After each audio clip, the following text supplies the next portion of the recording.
Hello everyone, this is the God of 0,000, and I've got something to say.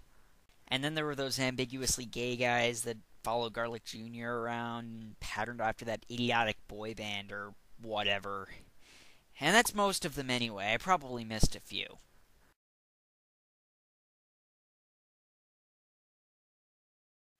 What? You mean I have to start all over again? Fine. There's Raditz Nappa Qui Up. What?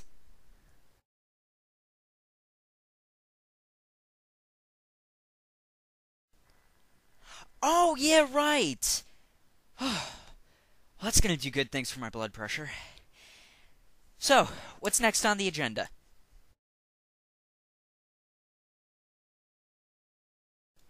You're not cool enough to be a robot skeleton sidekick. That's why I've got something to say about the storyline of Dragon Ball Z, Part 1. Okay, there's a lot, so I'm probably going to go pretty fast. Just try to stay with me. As I stated in Part 1 of my Dragon Ball Z review, Dragon Ball Z is actually Part 2 of the franchise. If you're okay with rampant sexual jokes and some brief occasional child nudity, check out Dragon Ball. It's fun, adventurous, and very well written. But sometimes I think you should have an ID to rent it.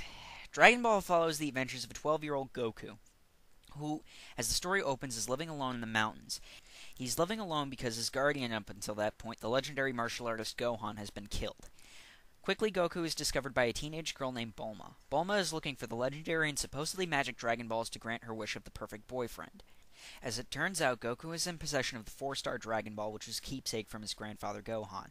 When Bulma is unable to convince Goku to give over the Dragon Ball in exchange for showing him her panties — did I mention this series was perverted? — she decides to take Goku on as her bodyguard. The pair go on many hilarious and genuinely entertaining adventures, meeting many characters like Oolong the Shape-Changer, Yamcha the Desert Bandit, and Puar the levitating cat thing. There are many panty shots and testicle jokes throughout. If you have that kind of sense of humor, check it out. It really is genuinely entertaining. But eventually, when Dragon Ball's rinse, lather, repeat style plotline dries up, the series takes a more action-y turn in the final climactic battle between Goku and Piccolo Jr. Also, Goku marries Chi-Chi. As Dragon Ball draws to a close, however, the promise of more is not far behind.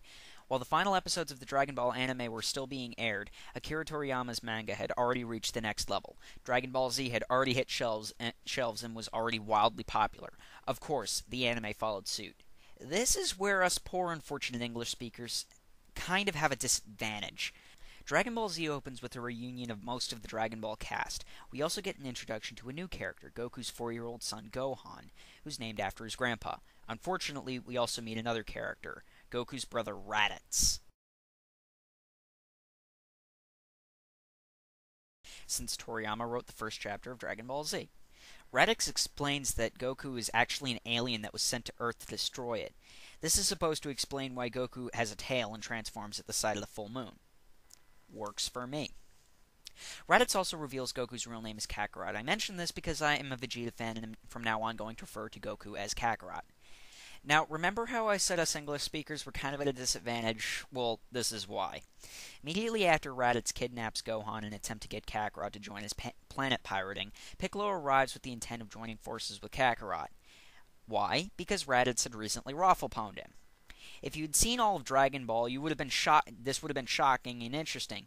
But if you started with Dragon Ball Z, or if you prefer water with your beer and watch Dragon Ball Z Kai, you don't know who Piccolo is. Speaking as one of those people who started off with Dragon Ball Z, I always saw Piccolo as a good guy. So long story short, Piccolo kills Kakarot and Raditz. Unfortunately, 2 more Saiyans are on the way. With Kakarot dead, Gohan has to train to fight the Saiyans. Luckily, with the series' ultimate Deus Ex Machina, the Dragon Balls, Kakarot comes back to life just in time to learn that almost all of the Dragon Ball characters have been killed by the first of the 2 Saiyans, Nappa. Kakarot immediately wipes out Nappa.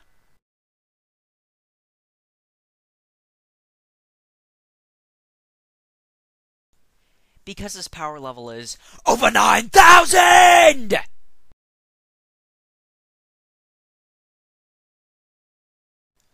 I think it's right. After all, I was trained in the art of Kaioken.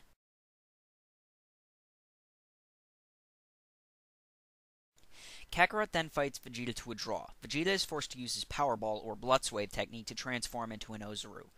The battle rages on, and pits Kakarot, Gohan, and Krillin against the seemingly invincible Vegeta. Eventually, Vegeta is forced to retreat.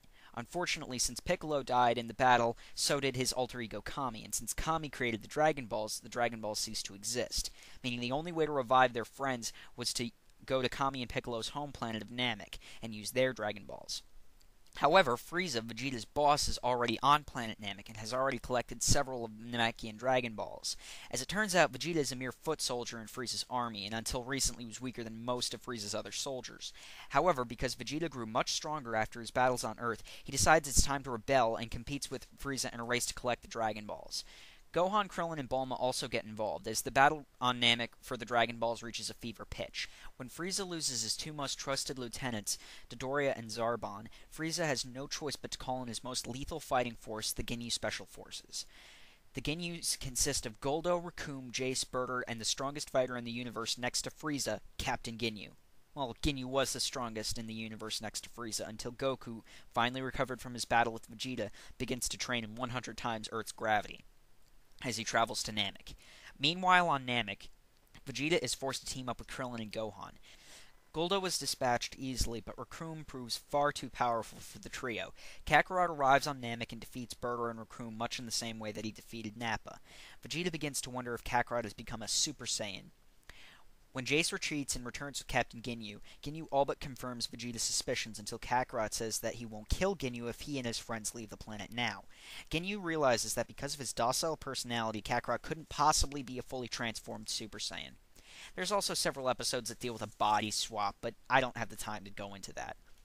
After several more power boosts, Vegeta is able to defeat Captain Ginyu and Jace single-handedly. Frieza, who had left his ship in an attempt to learn the password to unlock the Namekian Dragon Balls, finally returns. Vegeta, believing that he's become a Super Saiyan, challenges Frieza.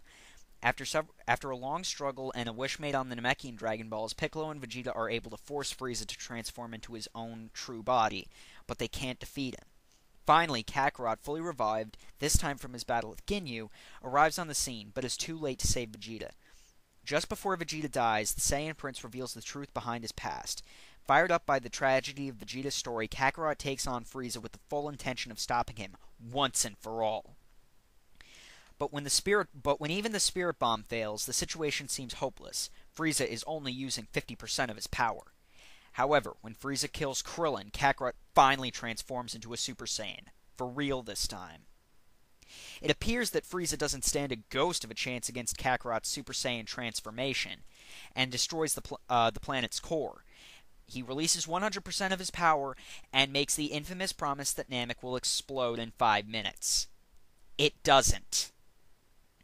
The Dragon Balls come back into play again, and all the life forms on Namek, except for Kakarot and Frieza, are transported to Earth, including the recently revived Namekian race and Vegeta.